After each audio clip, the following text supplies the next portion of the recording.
Last night, for the second time, I took the stage here in Asheville.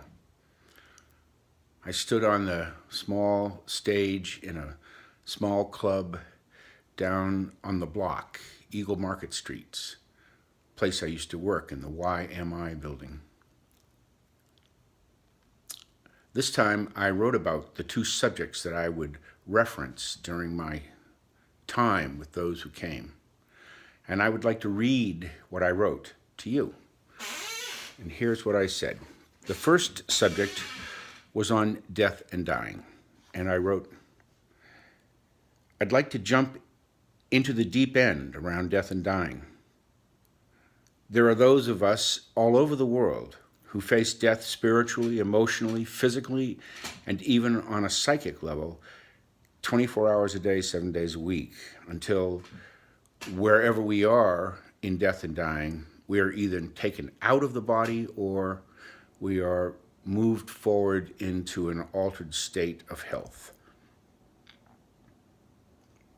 So, given the fact that there is so much spiritual, emotional, physical, and psychic disturbance around death, I ask, why is it that when all of creation begins and ends, most humans fear death so deeply? Why do we? Why is it we are body bound when what keeps us alive is the soul? Why has our culture fallen in love with longevity as our primary response to death and dying?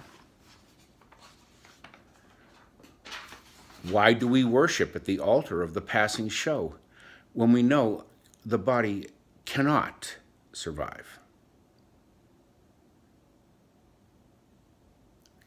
As a creature, we say in unison, "Dear God, do not mark me as one of the dying, not yet, not today."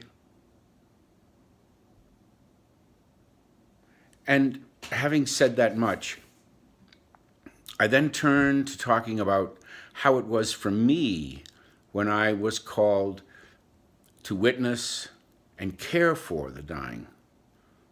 I talked about my wife, Julesy. I talked about my dear friend, Charles Blair, one of the 3 best friends I've ever had.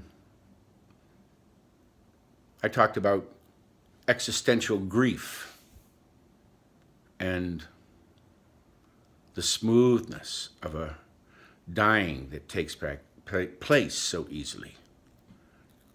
The second subject was on the new mythology, how we are traveling across the rope bridge from male-dominant, over-under, winner-loser experience into, I wouldn't call it female-dominant because it is female nature, healing and inclusion, from over-under to healing and inclusion. Now, that's what I wanted to send to you. All right, you're loved. Bye-bye.